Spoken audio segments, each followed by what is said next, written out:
Hola, muy buenos días. Estamos hoy aquí con la psicóloga Macarena Palma Loaiza. Por presentarnos un poquito, desde este lado de la pantalla, mi nombre es Carlos Sos, yo soy psicólogo y trabajo en el Centro de Salud Mental de Licias, en la ciudad de Valladolid, España. Al otro lado de la cámara, en la entrevista que tenemos hoy online, viene a hablarnos de un tema muy interesante, la psicóloga Macarena Palma Loaiza. Ella trabaja en el centro Acira, en la ciudad de San Fernando, en Cádiz, España, y se ocupa de la terapia infanto-juvenil, adultos, familia y pareja. Integra distintos modelos de intervención, entre ellos la inteligencia emocional. Y hoy justamente vamos a hablar sobre este tema, la inteligencia emocional y las emociones. Bueno, Macarena, bienvenida. Hola. Y comenzamos hoy la entrevista, bueno, por aclarar un poquito términos, ¿qué son las emociones? Bueno, las emociones, ¿no? Siguiendo un poco su significado, viene del latín emotio y significa movimiento e impulso, ¿no? Son reacciones fisiológicas, vienen reguladas por una parte del cerebro, ¿no? Que es el sistema límbico. Y básicamente tienen una función, ¿no? Que es la de la adecuación, la adaptación. Son muy importantes. De ahí la importancia, ¿no? de su autorregulación, su regulación. Uh -huh. Digamos que podemos hablar de 4 emociones básicas, aunque hay quien habla de 5, de 6, ¿no? A mí me gusta centrarme en estas 4, aunque emociones hay muchas y es importante, ¿no? Pues tener conocimiento de cuantas más mejor para poder identificarlas, como veremos después, pero digamos que hay 4 que son muy importantes, que son básicas y que son universales. Una de ellas es la alegría. La alegría es la que de alguna manera intentamos a toda costa muchas veces, incluso aunque eso ponga en riesgo o no nos esté aportando bueno, aunque no sea sano, ¿no? A veces nos empeñamos en estar contentos todo el tiempo y esto supone, pues bueno, algo que igual no me está siendo muy saludable. La alegría es una emoción que sentimos cuando las cosas son favorables, cuando lo que pensamos o lo que está ocurriendo alrededor de nosotros pues es agradable, es favorable, como puede ser pues un momento de compartir, como puede ser un momento de logro, eh, y generalmente pues bueno, la expresamos a través de la sonrisa, de la risa. Por otro lado tenemos el miedo, ¿no? Que es una emoción importantísima. Cuando yo suelo preguntar en consulta si las personas opinan si el miedo es bueno o malo, me suelen decir que es malo, ¿no? Cuando Uh -huh. realmente el miedo es importantísimo para la supervivencia. El miedo lo sentimos cuando estamos en una situación de peligro real, ¿no? Después, bueno, hay miedos racionales, irracionales, ¿no? Miedos de verdad o mentira, dependiendo de cómo procesemos la información. Uh Pero -huh. eh, el miedo sano, el miedo fisiológico, ¿no? Nos está advirtiendo de que hay un peligro, con lo cual eso me da la posibilidad de organizarme, o bien para evitar ese peligro, o bien para defenderme del peligro cuando no puedo evitarlo. Uh -huh. Con lo cual, como decía, ¿no? Es importantísimo porque sin él estaríamos siempre en situaciones de riesgo, no nos daríamos cuenta y eso haría pues que nuestra supervivencia estuviera pues en peligro, ¿no? Uh -huh. Tenemos por otro lado el enfado, que es una emoción que sentimos cuando las cosas no van como espero o como me gustaría. El enfado también es importante sentirlo e identificarlo porque nos va a dar la posibilidad de actuar, ¿no? De poner límites o de cambiar nuestro comportamiento o de hacer algún cambio, con lo cual también es importante. Cuando muchas veces decimos no te enfades, ¿no? No es cuestión de que no me enfade, me he enfadado porque hay algo que no me cuadra, que no me encaja, ¿no? Y es importante detenerse ahí y ver qué está pasando, Uh ¿vale? -huh. Eh, y por último me queda la tristeza. La tristeza es una emoción que sentimos cuando perdemos, ¿no? Ante la pérdida. La pérdida puede ser tanto de un ser querido como de, pues de algo, ¿no? Que hemos perdido igual material, pues, ¿no? Hemos perdido un trabajo, hemos perdido, o puede ser un proyecto que tenía, ¿no? Y que ya veo que no puede seguir adelante, con lo cual, ¿no? Es otra pérdida.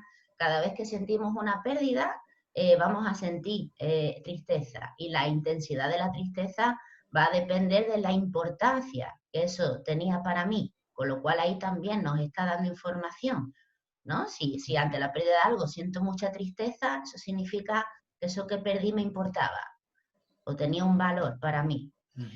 Y la expresamos a través del llanto, ¿no? Es también, ocurre a menudo escuchar, ¿no? La frase de no llores, no pasa nada, ¿no? No, a mí me pasa, ¿no? En funerales a veces oigo, pero no llores más, que si eso tenía que pasar, ¿no? Si ya está. Hay que llorar. Hay que llorar porque es otra función fisiológica que nos permite poder ya no solo expresar esa tristeza, sino poder liberar parte de esa tensión, porque si pensamos a situaciones en las que hemos llorado, sobre todo cuando hemos llorado mucho, después hemos sentido mucho alivio. El alivio es Totalmente. proporcional, ¿no? A la llantera que yo me cojo. Entonces, claro, hay que tener un poco de atención con esto, Qué ¿no? bueno, muy interesante. La verdad es que sí, estamos ante un momento social en el que parece que hay que estar feliz, hay que estar contento obligatoriamente, ¿verdad? Es una cosa necesaria, obligatoria, y no, para nada, no debe ser. Un poquito, avanzando un poquito en la entrevista, podemos hablar de la inteligencia emocional. Ha habido bestseller, ha habido libros, ha habido, ¿no? Libros súper conocidos como el de Gartner, pero un poco para la gente que nos ve desde aquí, desde el continente americano, ¿qué es la inteligencia emocional? Bueno, como definición de inteligencia emocional, ¿no? Yo me he remitido a Goldman, que es uno de los autores que más relevancia han tenido con respecto a este tema, aunque ya de inteligencia emocional se hablaba antes, ¿no? Pero él define la inteligencia, ¿no? Lo leo, como la capacidad de reconocer nuestros propios sentimientos y los de los demás, de motivarnos y de manejar adecuadamente las relaciones.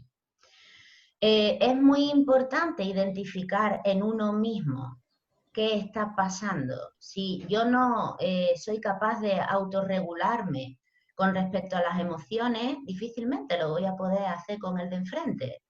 Eh, Empezamos por nosotros mismos, por identificar qué estoy sintiendo, y a partir de ahí, ¿no? Pues bueno, ponerle a esa emoción un nombre, ¿no? Preguntarme qué es lo que nos puede estar diciendo, tomar una serie de decisiones para llevar a cabo un plan de actuación, o ver si eso tengo que aceptarlo, pero ese proceso tiene que empezar por uno mismo. Eso me va a dar la capacidad de poder reconocer eso en el otro, Ujú. de poder identificar en el otro las distintas emociones que puede estar sintiendo, y de poder entender mejor al otro. Y de ahí, ¿no? El que nuestra capacidad de empatía, nuestras habilidades sociales se desarrollen. Pero tienen que integrarse las dos, ¿no? De Y hay que acuerdo. empezar, pues eso, desde uno, para poder reconocer en el otro, y a partir de ahí que eso también tenga una función social. De acuerdo. Hablábamos un poquito cuando se estudiaba todo esto, yo recuerdo en la carrera, que hablaba un poco de procesos como identificar emociones, de comprender emociones, de gestionar emociones, esta frase que se usa tanto hoy en día de gestionar emociones. ¿Ese es un poco el camino? ¿Podemos pensar que son fases? ¿Podemos pensar que ese es el entrenamiento? ¿Podemos pensar que se educa así en las emociones? ¿O cómo podría ser? ¿Qué fases? ¿Cómo se educa? ¿Cómo Eh, se entrena? ¿Cómo... Sí, digamos que esto es un proceso, ¿no? Yo que me dedico a la terapia desde hace muchos años, digamos que el ser humano es muy complejo, ¿no?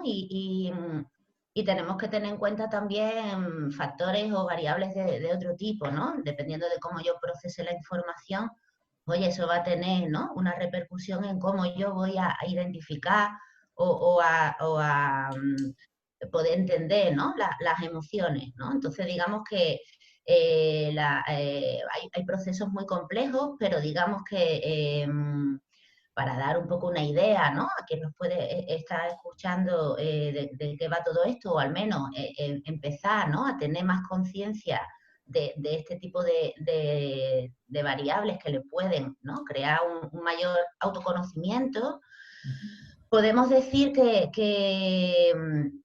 ¿no?, en líneas generales, de una manera un poquito así general y superficial, lo primero que hay que hacer es detenerse en el qué siento, ¿no? Cuando yo le pregunto a la gente qué siente, la gente me dice, pues me siento bien o me siento mal, con respecto a algo que me están contando o algún pensamiento que están teniendo. Pero cuando intento profundizar un poco, ¿no?, y preguntarles que a qué se refieren con ese bien o ese mal, o qué nombre les pondría, la respuesta es no lo sé. En este sentido, nos ha ocurrido que nos hemos ido desconectando de nosotros mismos, ¿no? Venimos de una parte evolutiva, ¿no?, donde nos hemos centrado mucho en la parte intelectual. Hoy en día se puede decir que somos ¿no?, que los jóvenes, nuestros jóvenes, están más formados que nunca, tienen, pues bueno, ¿no?, toda una serie de formación, de carreras, de máster, de idiomas, pero cada vez hay más insatisfacción, ¿no? ¿Cómo es posible esto? ¿Cómo es posible que con toda esta preparación, ¿no?, este desarrollo intelectual, yo me sienta insatisfecho? ¿Qué está pasando? Nos hemos ido desconectando. Cuando hemos tenido que tomar decisiones con respecto a algo, hemos estado más centrados en qué quiere el otro de mí, o qué es lo adecuado, teniendo en cuenta un modelo cultural o un modelo social o unas expectativas, ¿no?, que yo he ido tomando como mías, pero que no tengo muy claro si realmente eso es lo que quiero yo o no. Y eso un poco es lo que nos ha ido llevando a cada vez estar más desconectados de nosotros mismos y estar cada vez más perdidos, ¿no? O tener la sensación de confusión, de apatía. ¿Cómo es posible que yo teniéndolo todo, ¿no?, o estudiando? Hay muchos jovencitos que vienen a la consulta, ¿no? Pues estoy estudiando lo que quiero, tengo lo que quiero, mi familia está bien, tengo amigos. ¿Por qué estoy insatisfecho? ¿O por qué siento este vacío, ¿no? Y muchas veces viene un poco de ahí, otras veces no, ¿no? Pero sí que veo en general mucha desconexión con respecto a los afectos, Claro, como una parte no importante o que no forma parte de uno. claro, sí, totalmente. Podemos pensar que la inteligencia emocional se trabaja leyendo, instruyéndose, yendo a clases, haciendo talleres, haciendo terapia, haciendo la terapia propia de uno, haciendo qué terapia de grupo. ¿Cómo se trabaja al final la inteligencia emocional? ¿Desde qué ámbitos? ¿Desde dónde? ¿Se enseña en las escuelas? ¿Hay cursos? ¿Hay clases? No sé, ahora hay hay formación online sobre inteligencia emocional? ¿Cómo se hace realmente? ¿Cómo puede uno trabajar esto? Digamos que para poder trabajar la inteligencia emocional, ¿no?, el primer paso es tomar conciencia, darme cuenta de qué siento y escucharme. Al final esto se trata de que yo me escuche, me conecte y me respete como individuo. Esto no es egoísmo, esto es salud, Ujú, ¿no? ujú, A partir de ahí, eso no quiere decir que yo tenga que centrarme solo en mí, ¿no? Porque ya Goldman hablaba de una función social, eso me va a ayudar a empatizar ujú, también, ¿no? Y a tomar también decisiones teniendo en cuenta eso. Pero el trabajo pasa primero por la toma de conciencia, ¿no? ujú. Saber identificar. Como bien dices tú, hay cursos, ¿no? Hay libros. Yo, por ejemplo, uso en consulta un librito, ¿no?, que me parece eh, pues bastante útil, que se llama El Emocionario, Ujú, ¿vale? Que bueno, cuando la persona, pues como te decía, pues no tiene claro qué siente, ¿no? Yo lo abro, ¿no?, y le digo, a ver, de todo lo que ves aquí, ¿qué te resuena? ¿Qué crees tú que ha podido ser eso que tú has sentido?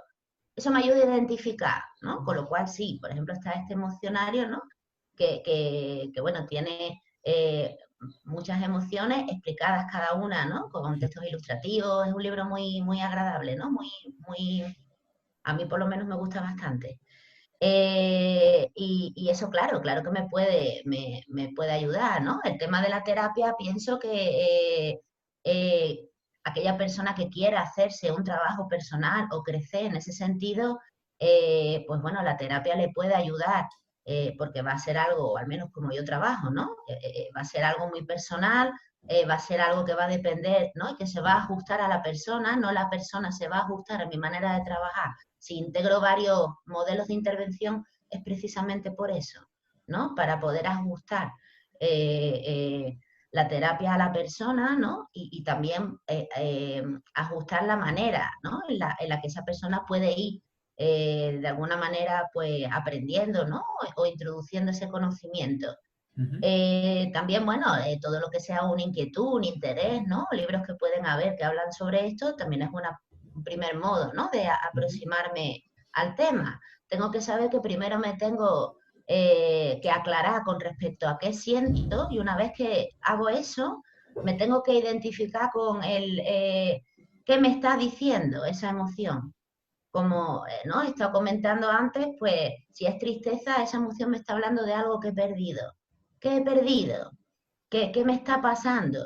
Y una vez que entiendo, ¿no? O llego al qué siento y a qué me puede estar diciendo eso, ahora, ¿no? Hay dos caminos, o incluso dos caminos que a veces se integran, ¿no?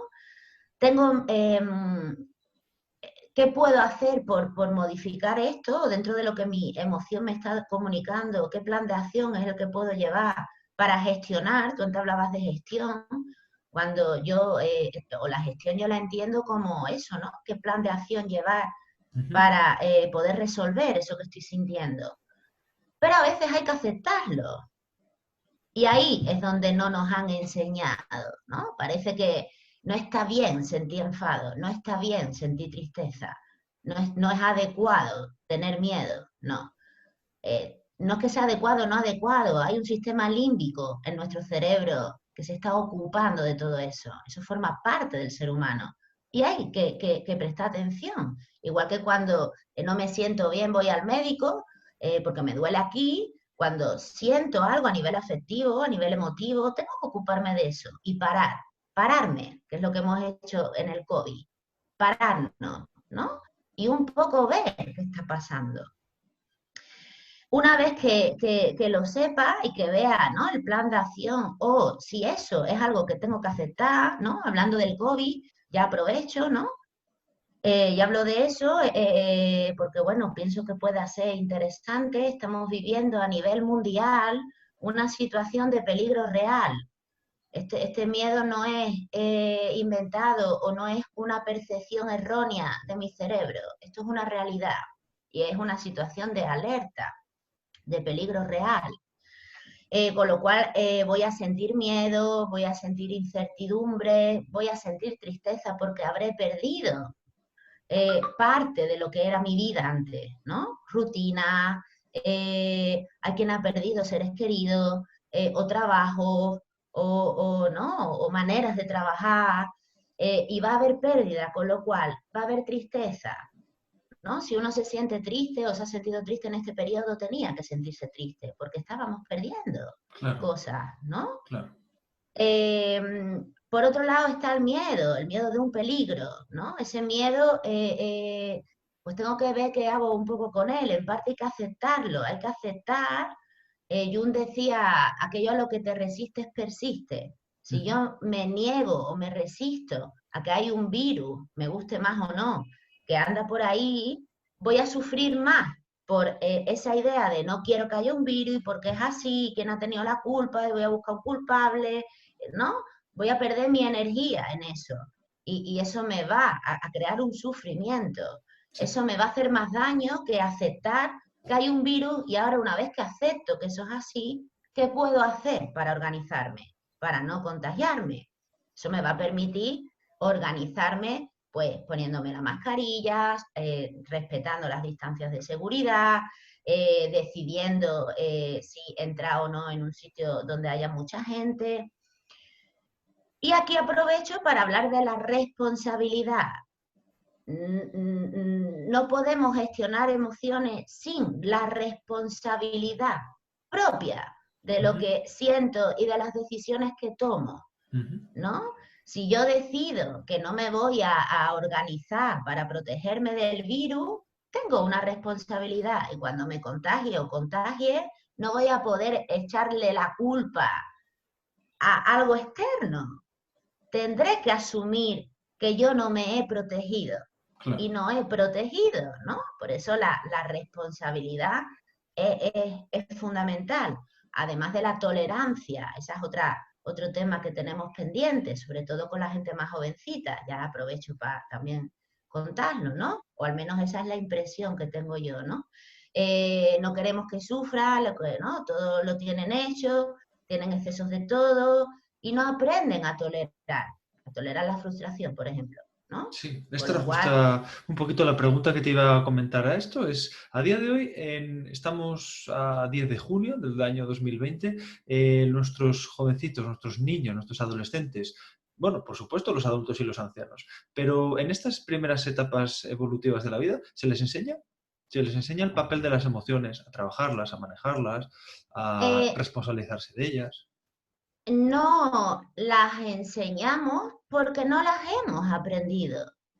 No podemos enseñar algo que no hemos aprendido. Yo cuando trabajo con niños y adolescentes, también trabajo con los padres. Una parte importante de trabajo va hecha con los padres para darle herramientas a los padres para que puedan acompañar a sus hijos. Si hay algo que me gusta, mi trabajo es la prevención, Ujú. ¿no? Eh, Hay un desconocimiento con respecto a lo que es un niño o un adolescente. Pensamos que ni sienten ni padecen, o que si sienten y padecen no es importante, no es relevante, no pasa nada, es un niño. No, el niño es un niño, ¿no? El niño es un ser humano, ¿no? Que tiene miedo. Ahora con lo del coronavirus, lo primero que les decía a los padres es tenéis que explicarle a vuestros hijos, con el lenguaje, ¿no? Adecuado a cada Ujú. edad, qué está ocurriendo. No, ellos no se dan cuenta, me han llegado a decir. Digo, no se han dado cuenta, ellos no se han dado cuenta de que iban al cole y ya no van. Eso es. Ellos no se han dado cuenta de que mamá y papá van con una mascarilla o que ya no pueden ir a comprar o que no pueden ir a ver al abuelo. Pero nadie les está explicando por qué. Al revés, todos les están diciendo que no pasa nada. Con lo cual esto genera mucha angustia y Totalmente. mucho miedo, ¿no? Entonces, primero vamos a asumir nosotros el miedo y la incertidumbre y la pena para poder después explicarle a nuestros hijos lo que ellos pueden estar sintiendo. Desde un plano de simplemente es lo que hay y es lo que un ser humano siente por ser humano, ¿no? Mira, hijo, hay un virus, ¿no? Se le explica que bueno, y hay que protegerse para no contagiarnos. Y no salimos porque es muy contagioso, es muy contagioso. Entonces, por eso nos ponemos los guantes o las mascarillas, por eso no nos podemos acercar a la gente, ¿no? No por nada, sino para que este virus se vaya o se muera, ¿no? Lo antes posible. De esa manera el niño entiende. Sí. Y de esa manera cuando el niño ve que el papá se pone la mascarilla o que no van, ¿no? De un sitio a otro, entienden que es porque hay un virus muy contagioso, ¿no? Y cuando el niño nos dice, papá, tengo miedo, pues nosotros también le decimos, ya, y nosotros también, ¿no? Porque el miedo viene para ayudarnos a protegernos. Claro. Y de ahí viene la aceptación. Ujú. Entonces, esto obviamente no hace que los problemas o las dificultades de la vida dejen de ocurrir, pero sí me ayuda a vivir los cambios, las dificultades desde un lugar más sereno, aunque incómodo o aunque sea doloroso. Y tendré que sentir el dolor y tendré que tolerar esa incomodidad, ¿no? Por eso hablaba antes del tolerar, ¿no? Tenemos que desarrollar nuestra capacidad a tolerar. Pues bueno, que si hoy estoy triste, pues tengo motivos y no pasa nada. Y hoy me toca estar triste y me lo voy a permitir. Claro, qué Y eso me interesante va a la verdad ayudar, es que ¿no? sí. A mañana estar más contento, ¿no? Sí, por Bueno, por supuesto, decir sí, sí, sí. algo. Nada, está interesantísima la idea. La verdad es que ojalá nuestros niños y adolescentes puedan puedan formarse en esto, puedan tener papás que se preocupan en transmitir estas emociones para que ellos las aprendan, para que las identifiquen, que haya cursos, que haya talleres, ¿verdad? Reivindicamos muchas veces los psicólogos que haya en las formaciones, en los institutos, a veces en los propios gabinetes, ¿no? Yo creo que a veces los gabinetes psicológicos pueden promover todo ese tipo de talleres, de experiencias grupales, de experiencias, más allá de que a lo mejor el colegio pueda organizar algo, o sea, que tenemos ahí un campo para desarrollar grande, extenso, y que hay que valorarlo. Así que muy bien. La verdad es que un poquito me quedaba la última pregunta por hacer en esta entrevista y esta viene vinculada al mundo laboral. Realmente, Macarena, la inteligencia emocional, trabajar las emociones, ¿es un buen predictor de éxito en la vida? A nivel laboral y en otros niveles, quiero decir, el nivel laboral es uno, pero en otros niveles también, más generales, ¿es un éxito en la vida? ¿Se puede considerar un buen predictor manejar bien estos temas? Digamos que no, hay debate con respecto a eso porque tenemos que tener en cuenta que entiendo como éxito, ¿no? Si como éxito entiendo tener mucho dinero, pues entonces la inteligencia emocional a lo mejor no hace falta, ¿no? Lo que hace falta es que yo, pues bueno, trabaje, ¿no? Mucho, ¿no? O más bien al revés, más bien, ¿no? Mejor no tener mucha inteligencia emocional para poder, ¿no? Estar en algo sin tener, bueno, aquí ya entramos, ¿no? En la alienación, ¿no? Personal, cuando, ¿no? Ya estamos, ¿no? Solo en el poder o en la economía, o, ¿no? Pero ya ese es otro tema, ¿no? Eh, si hablamos de éxito en la vida como felicidad, que es algo que cada vez voy viendo que a los padres les preocupa más, ¿no? Cada vez hay más padres que me dicen, mira, a mí me da igual que el niño, ¿no? Pues no sé, saque 3 sobresalientes, pero sí me importa que mi hijo sea feliz. Porque ve a mi hijo con un sobresaliente, pero ves lo que sufre, no me hace feliz. Ujú. ¿No? Sin embargo, sí me sentiría más feliz si veo a mi hijo, ¿no? Pues alegre, contento, con ilusión, aunque bueno, aunque no saque tanta nota, ¿no? Está claro que vivimos en un sistema donde tienen que haber unas necesidades básicas, ¿no? Todos necesitamos una casa, un trabajo, eh, dinero para comprar, ¿no? Aquello que necesitamos, alimentos, ropa. Eh, con lo cual, eso nos va a influir a la hora, ¿no? de sentirnos felices o no. Ujú. Pero yo entiendo el éxito en la vida, al menos ese es el significado para mí del éxito. Para mí el significado del éxito está en el yo sentirme plena. Para yo sentirme plena, tengo que tener un buen nivel de regulación emocional. Si tengo un buen nivel de regulación emocional, es más probable que todo lo demás fluya, ¿no? No, Ujú. no sé cómo decir, ¿no? Si yo tengo una buena regulación emocional, va a ser más probable que con esfuerzo, con responsabilidad, con la tolerancia, con la aceptación, yo pueda encontrar un trabajo.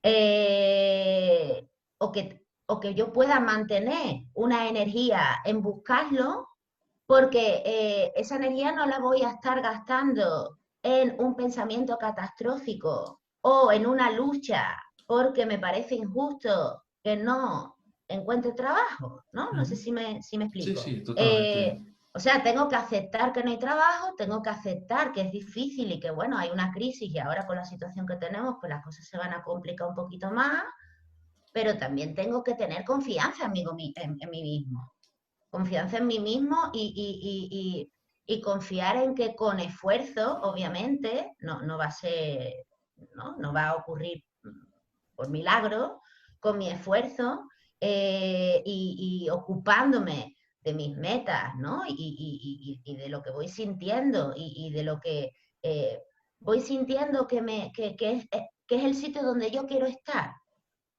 ¿No? Por ejemplo, he estado viviendo en Italia muchos años, ¿vale? Estuve 10 años allí y me vine en el 2012 a España y me vine a Cádiz, ¿no? Que como sabéis, pues a ver, Cádiz es una zona que está bastante, ¿no? Pues sufrida el desempleo, ¿no? Pero yo tenía muy claro, ¿no? O sentía de manera muy clara lo que yo quería hacer, ¿no? Que era pues volver a España e intentar en mi tierra dedicarme a lo que me dedicaba en Italia, que era la terapia. Pensé, bueno, pues si aquí no me va bien, pues ya veré, pero de momento voy a hacerlo aquí. Y sentí esa confianza y obviamente me esforcé mucho y pasó un tiempo hasta que no me estabilicé o encontré mi sitio aquí, pero lo encontré. Eh, o a lo mejor no lo hubiera encontrado y me hubiera dedicado a otra cosa, ¿vale? No me refiero, ¿no? Al final al objetivo en sí, sino una vez que uno siente con claridad lo que quiere para sí, es más fácil buscarlo.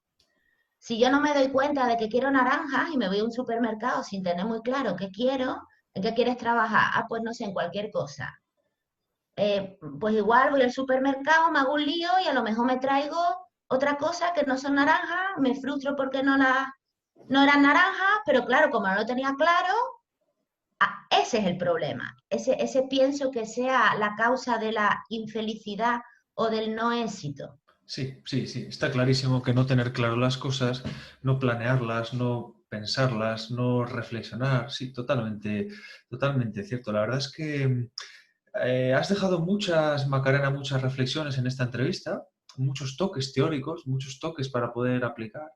Así que, bueno, pues te instamos a que en un futuro pues, podamos tener más entrevistas, que podamos seguir profundizando sobre las emociones, sobre la inteligencia emocional, sobre los temas que un poco pueden rodear a esto, igual que otros, ¿no? Porque creo que tus intervenciones pueden ser muy prácticas y muy útiles. Así que, bueno, pues yo hoy solo tengo que darte las gracias. Creo que la gente que nos ve van a poder apreciar la calidad de esta conferencia contigo y espero pues, que nos podamos ver en un futuro y podamos seguir trabajando juntos. E instamos a que se trabajen las emociones, a que se lea sobre las emociones, a que se trabaje con los libros como el emocionario que has planteado, a que hagamos talleres, a que hagamos cursos, a que hagamos formaciones en las empresas, a que hagamos sesiones individuales, ¿no? Trabajamos en pareja, trabajamos de muchas maneras para que todas estas emociones salgan, se regulen, se toleren, se respeten, se responsabilice uno de ellas. Así que yo creo que la entrevista ha sido fantástica, te lo agradezco en el alma, Macarena, y nos citamos para próximos eventos, ¿de acuerdo? De acuerdo, gracias Muchas a ti y bueno, gracias. y espero que os haya sido útil. Claro que sí, muchas gracias, Macarena, gracias. A Hasta la ti, hasta próxima. luego.